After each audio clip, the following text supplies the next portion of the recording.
Welcome to Sound Bites, hosted by registered dietitian nutritionist Melissa Joy Dobbins. Let's delve into the science, the psychology, and the strategies behind good food and nutrition.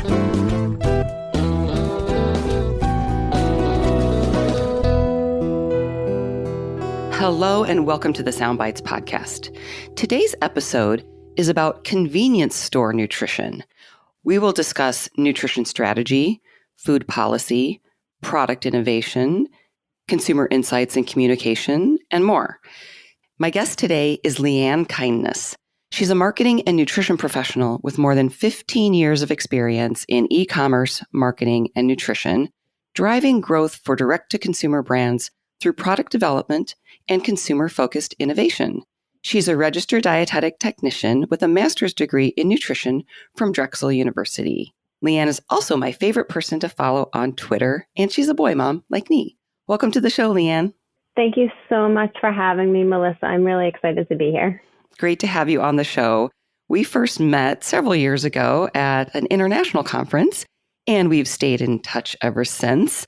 You won the annual podcast survey that I have every year and offer a gift card to. You had won that, and I was able to give you your gift card in person when I saw you at the conference. And it was just so fun to get to know you beyond Twitter. You're really good at the Twitter. I need to take some tips from you. But I'm just so glad we stayed in touch. And you have changed jobs. And when I found out about your new job working with the convenience store chain, I was really interested in hearing more. But I'm getting a little ahead of myself. I would love for you to tell us more about your background and how you got interested in nutrition in the first place. Yeah, I would love to share that story with you. That conference was absolutely wonderful, and I had a great time with you, and you were really supportive as well. So I appreciate that connection that we made, which seems like forever ago because it was pre-pandemic and the last time that I really traveled abroad. So it's good memories. Yes, for sure. So my path to working in food and nutrition was definitely not straight. You often hear that, I think, from dietitians and other nutrition professionals. So I am a career changer, like you mentioned. I attended Temple University, Fox School of Business, where I received a bachelor's in marketing many years ago. And then right from college, I spent an amazing 13 years building and running e-commerce and marketing for a jewelry store in Philadelphia. So I will tell you, the science of diamonds and metal can be almost as complicated as nutrition, especially when you're trying to educate a customer in a small amount of time about a complex subject, and you're asking them to spend a bit of money. About 10 years in, I started asking myself what was really next. I didn't have a passion for jewelry necessarily. Always been an avid reader, lots of business and marketing books, but I found myself starting to read and learn a bit more about food and nutrition. I was really intrigued how businesses like Whole Foods and Trader Joe's really started popping up in the Philadelphia area, and it felt like they were really changing the landscape, and it really piqued my interest. I didn't have exposure to nutrition at home or in college, so it was really a new area for me. And I will say, I think one of the pivotal moments was reading Simon Sinek's book, Start With Why. So I all of a sudden started trying to connect what I wanted to do with what I enjoyed learning about. And that was really the big moment for me. Okay, interesting that what caught your attention in the world of nutrition is related to retail, which we're going to be talking about. Absolutely. I always wanted to combine my marketing degree, my passion for marketing and consumers with nutrition. So I really started reading those job postings that were out there and learned very quickly that registered dietitians and dietetic techs were not only the experts in the field, but these were credentials that a lot of these places were also requiring for jobs. So that's why I wanted to make the career change the right way. And the end goal was to combine the marketing and nutrition together. Excellent. And you are doing that. Now, the job you had before your new job, was that your first nutrition related position? It was, yes. Can you tell us a little bit about what you did there? And now you are the nutritionist for the product development team and innovation team at Wawa, which is an East Coast convenience store chain. But yeah, would love to hear a little bit about the job you had before this. Yeah, so I attended Drexel University to get my master's in nutrition as part of that career change strategy. So right upon graduating from that program, which was wonderful, absolutely loved the Drexel program, I got a job in product development innovation for Nutrisystem. Anybody who's not familiar, it's a structured weight loss program that delivers frozen and pantry foods directly to your door. And I felt really fortunate to get the job at that time. I didn't necessarily have all of the qualifications, but there was an amazing registered dietitian running that R&D department. And I think she recognized the value of the master's in nutrition and the marketing background that I had. So at Nutrisystem, I was really lucky to be part of the scientific advisory board and make a lot of connections in the field of nutrition and obesity. I know some of those board members have been on your podcast, like Ted Kyle and Christine Rosenblum, who are amazing thought leaders and wonderful people as well. And I really learned how to combine science and product development, which was a new skill for me. So towards the end of my career at Nutrisystem, I began owning the consumer insights as well. So then I began to see how important it is to really have a customer-centered approach to innovation and how important those consumer insights can really be. Mm-hmm. Absolutely. And we are going to talk about consumer insights. I feel like I talk about those on almost every episode, but it is so important. Before we jumped on this discussion today, I was working on a presentation and I always include consumer insights because it's like, what are people really saying? What are they really thinking? What are they really doing? And I just feel like if you don't have that as part of the conversation, it's not probably going to be real meaningful and down to earth with reality. So I'm excited to hear about how you use consumer insights in your daily work. But yeah, tell us about your role at Wawa. And, we're going to get into what your day-to-day job is like and, what types of people and teams and departments you work with. But, kind of maybe just give us the overarching picture about what you're charged with in your position.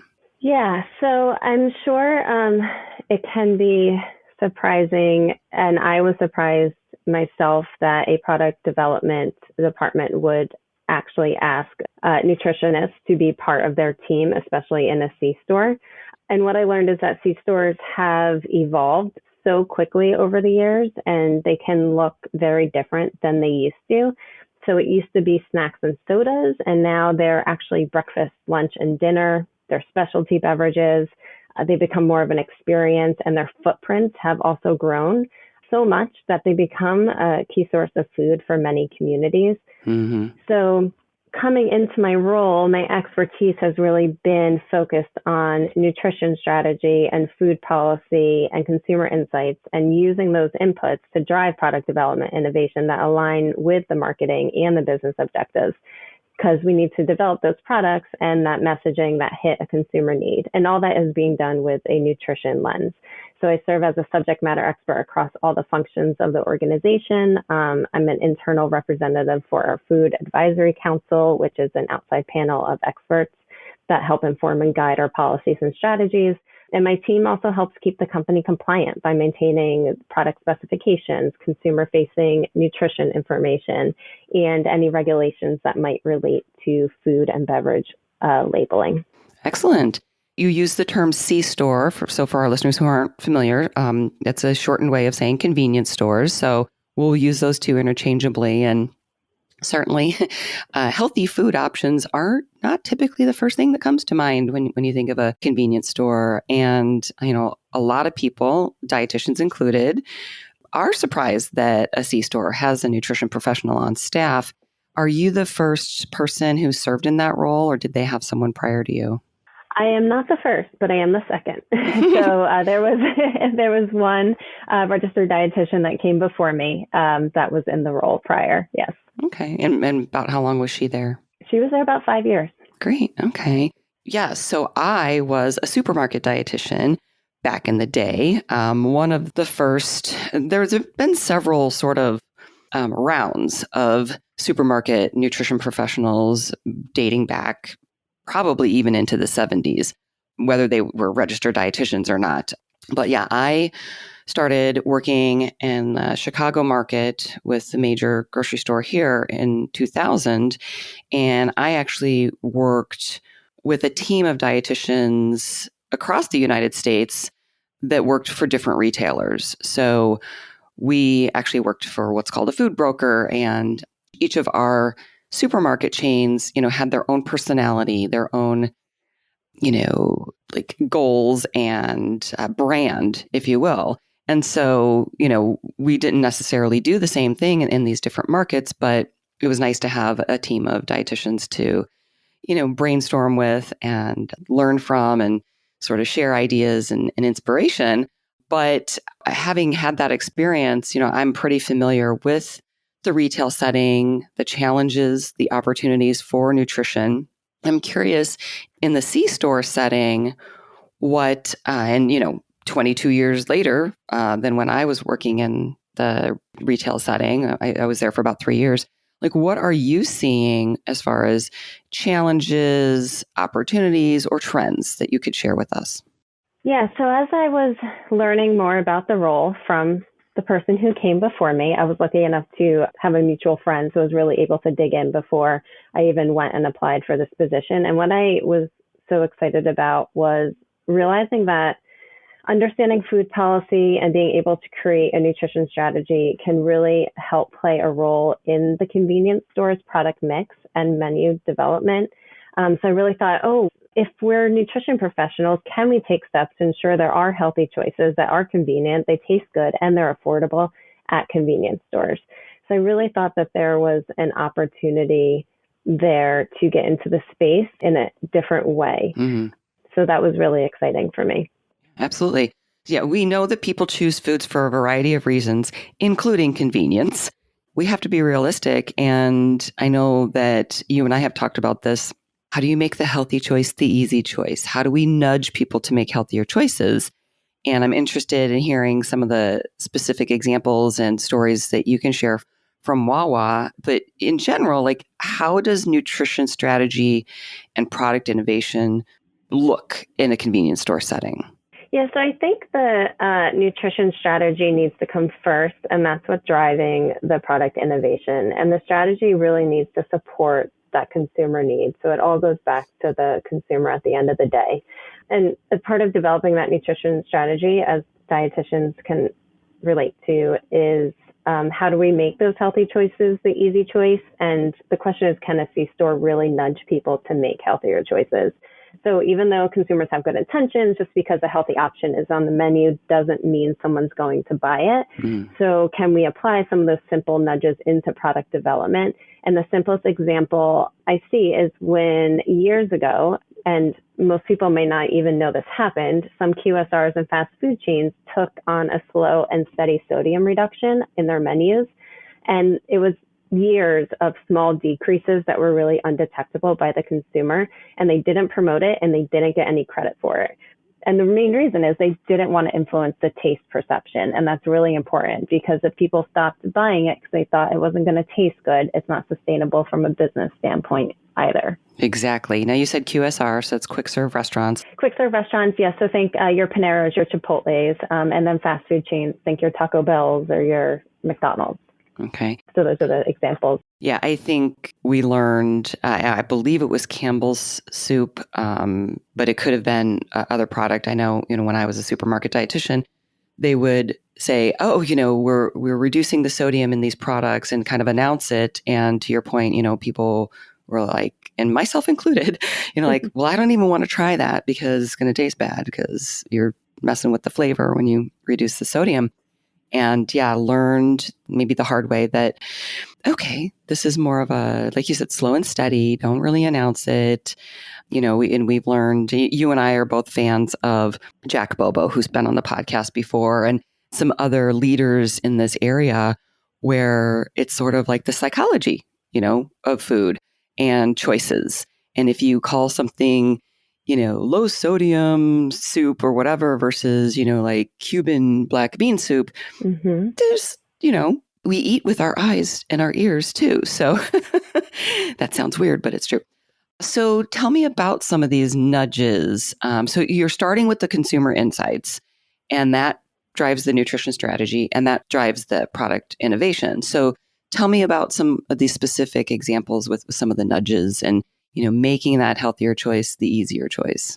Yeah, so I think it also is ensuring that when you have product launches, you're including items that offer customer a delicious choice that happens to include things like veggies or lean proteins. So you might take your top selling meat option and create a delicious sandwich recipe that piles on veggies like cucumbers, tomatoes, or roasted veggie blends. I think we saw Wendy's recently test a spicy black bean burger, and everything they talked about was all about flavor. You can have bowls that have fiber-rich black beans in them, but then pile on the grilled chicken and the avocado and all the other things. And it's even making sure you offer something simple like turkey sausage at breakfast for people that don't necessarily eat pork because of dietary restrictions. So I think it's about choice and balance and focusing on visual appeal of the product, naming, and really using taste as the driver and not getting caught up in the healthy attributes that the product might happen to have. Right. And it sounds like it's not just, lowering the sodium or lowering the sugar, but it's adding in those other flavorful, fresh items, the grilled chicken and the veggies and fruit and things like that. Absolutely. So let's talk more about the consumer insights. Like I said, I talk about that a lot on the podcast. What sources are you using? Do you do some of your own consumer research?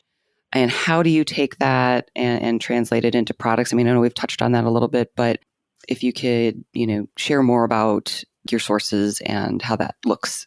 Yeah, so I've always loved the consumer insights and trends. I think that's where the marketing and nutrition piece kind of overlap for me.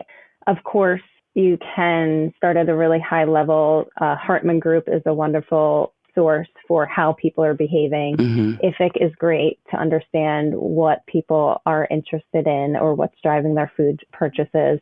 The food industry trade magazines publish pieces of research all the time. So it's really easy to find free resources out there. And then what we do is we take those resources and we start to identify some more of those specific questions that we want to ask consumers. So who is really interested in increasing their vegetable intake, or what consumers might be interested in purchasing a smoothie, or what are the top attributes in their foods?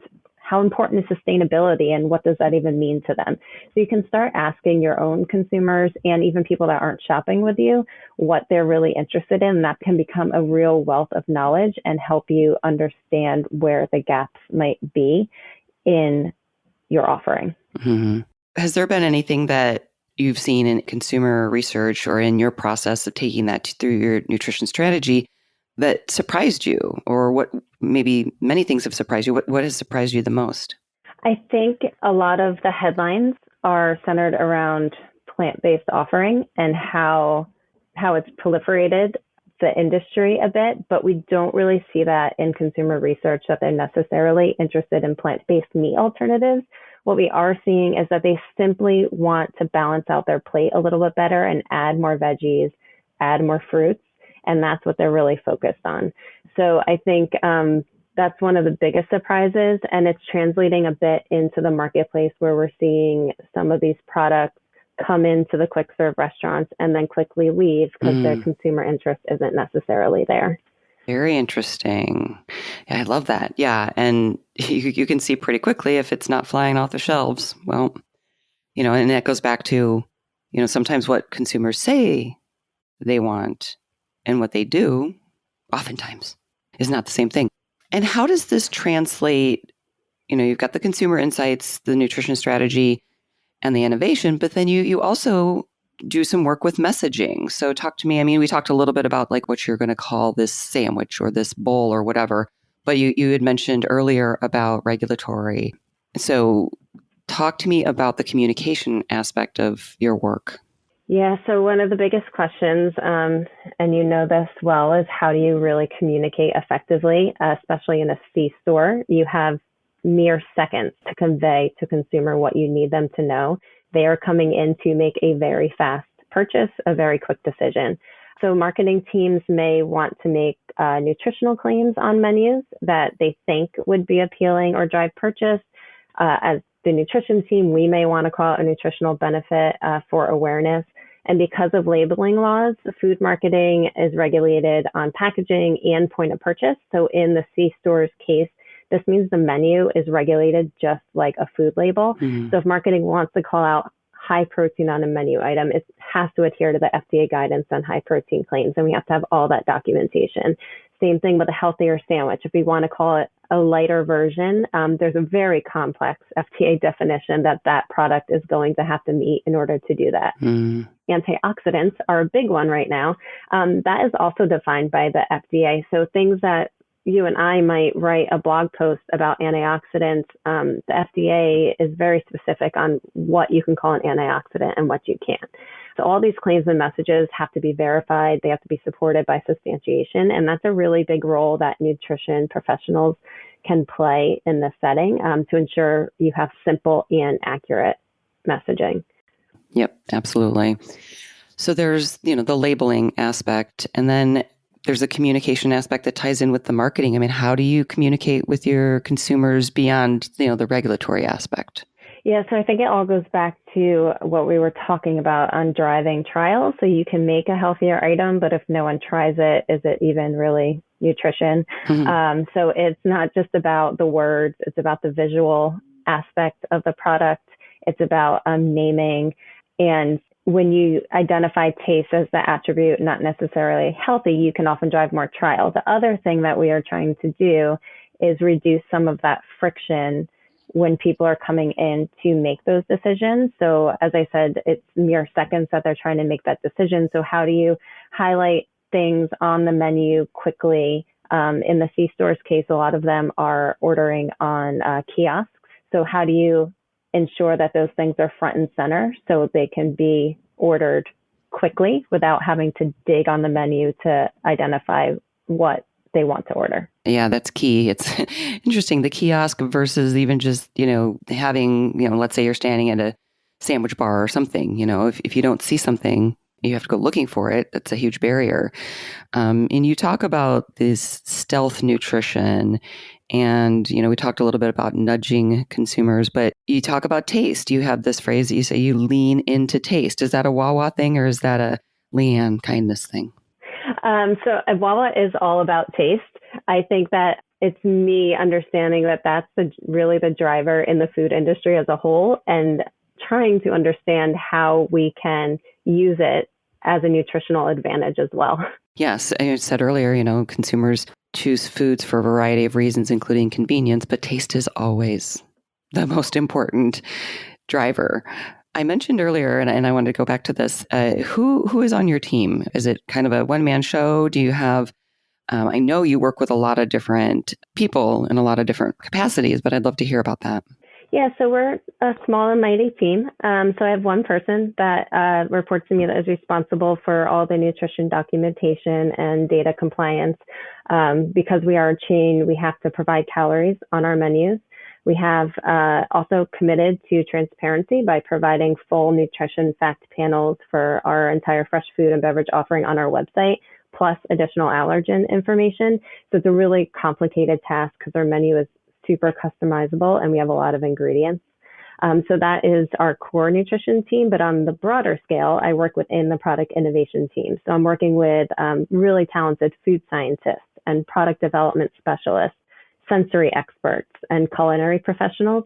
So it's extremely cross-functional, and it's really a team effort to create and launch a lot of these products. And then even broader than that, I work with food safety and quality assurance teams within Wawa. So they're helping to make sure we're meeting all those regulations and the compliance in labeling. And our legal department is also a big partner. So when we are looking to make any kind of claims, we're working with them on the substantiation. And then really cross-functionally, it's the larger marketing team that's often requesting collaboration. So they might be seeing something that they need help with, or they need help messaging something that might be important to them. My core team is pretty small and mighty, but we have a lot of people we serve within the organization. Yes, I can imagine. I used to say that, I didn't pull all-nighters for college, but I pulled all-nighters for that supermarket job because I worked with so many different departments, and there's so much going on. You have a lot of roles and needs that you're serving. Are there many other convenience stores that you're aware of that utilize nutrition professionals, or is Wawa, I assume, is a leader in that space? So I think about 5 years ago, other C-stores started staffing nutrition professionals. I think it was more driven by that compliance piece on needing to have calories on menus than it was necessarily for nutrition strategy. But I do think a lot of the major C-stores have them on staff today. My hope is that there's more opportunities for roles they play within these organizations so that they can really drive some nutrition strategy and go beyond just being a nutrition expert that is running data compliance for the organization. Right. And it's so exciting because this is one important solution to the food desert issue. We need a lot of solutions for that problem, but the corner store, the bodega, that's where many people shop because they aren't close to a larger supermarket. So it's exciting to see some of these innovations and these changes. I know a lot of nutrition professionals would love to work in this type of a setting. Do you have any advice for people who want to get into this area? Yeah, of course. I do want to just mention, just as you talk about food deserts and the importance, I think that one of the opportunities there is because our lives aren't getting any less busy. So maybe we slowed down a little bit in the pandemic, but I think now we're going full speed ahead once again. So the convenience stores are continuously innovating ways to make food purchasing easier. So through technology, faster experiences, different ways of purchase. C-stores are getting into delivery. They're getting into curbside pickup. So there's this new space where people are using all the benefits of digital, but also want the physical experience as well. So we're seeing this hybrid of digital and physical. And I think that as the footprints of these convenience stores expand, the food that they are providing is going to be even more accessible to people. So it's really important that we infuse some nutrition into their philosophies. So that's the first point. But in terms of anybody that wants to get into the space, I think it's really important to understand that role that the C-store is going to play in the consumer's daily life, and then the role they're going to play in the community that they're actually serving, and be ready to engage with all of the teams, with the consumers without any judgment. So some days it's about indulgence, some days it's about healthier choice, and some days it's just about affordability, and all of that is okay. So finding a company that includes nutrition strategy as part of their corporate strategy, because you really need support from leadership to enact any kind of change. And the last point is, don't underestimate your value and your expertise as a nutrition professional. And I think that's general advice for all nutrition professionals, that we really need to value our own expertise in all settings. Excellent advice. And I'm glad you shared more about the food desert issue. I enjoyed hearing your perspective on that. And that makes me think about, the pandemic brought food insecurity and food deserts and food access issues to a heightened concern than it was before. It was already a concern. But, certainly the pandemic did not help that situation. And I'm wondering, both from just like what's trending or, pandemic, post-COVID sort of, vision, what are you seeing on the horizon for the C-store setting and the nutrition field? Yeah, so I'll start with the not so fun one first, like you just mentioned. I think affordability is going to get more and more important. We're seeing prices up 6, 8, 10% at quick serve restaurants. And that's really due to not just inflation, but commodities and all these other world factors that are happening. So this is going to affect different families in very different ways, depending on their grocery and food budgets. So somebody that might have been shopping at a QSR more might feel like they're trading down to a convenience store, and they shouldn't feel like they're giving anything up by doing that. So I think we have to really focus on affordability coming up in the very near future, especially over the next couple of years. The other thing is really considering the opportunities and challenges. I think focusing on breakfast, lunch, dinner at the C-stores as a way to provide nutritious foods to the neighborhood. So the C-stores have gone beyond highway stops and now they're in neighborhoods. So they are playing that important role in the food environment. So consumers are going to hold them to a higher standard. They want transparency, they want choice, they want quality. So I think that is going to be an important role for nutrition professionals to support these different QSRs and C-stores. Also, the food trends that get released every year, they flow down all the way to C-store settings as well. So I'm seeing trends in functional beverages, in energy, in those Instagram-worthy, pretty, drinks that you see, spicy flavors, global flavors. So all those things really are translating down to the C-stores. And of course, sustainability. So that's becoming more important, especially to the younger consumer. They want to know their food and beverages are thoughtfully sourced. And then food packaging is becoming more important as consumers are not only conscious of where the packaging is coming from, but where it's going and what it's made of. So I think all these things are something to consider, and every part of the food industry is being affected by it. Very interesting. Yes, the packaging, I was thinking about that right when you said it, because there's the sustainability of the food itself, like you said, and the production practices. But I was thinking in the C-store setting, there's a lot of focus would go into the packaging aspect. And, and consumers just wanting more transparency, which I always say, that kind of sounds bad. Like people were keeping secrets and now consumers want to know what the secrets are. I think it's more that people just want more information so they can make their own well-informed decisions. And so I see that more as, an opportunity.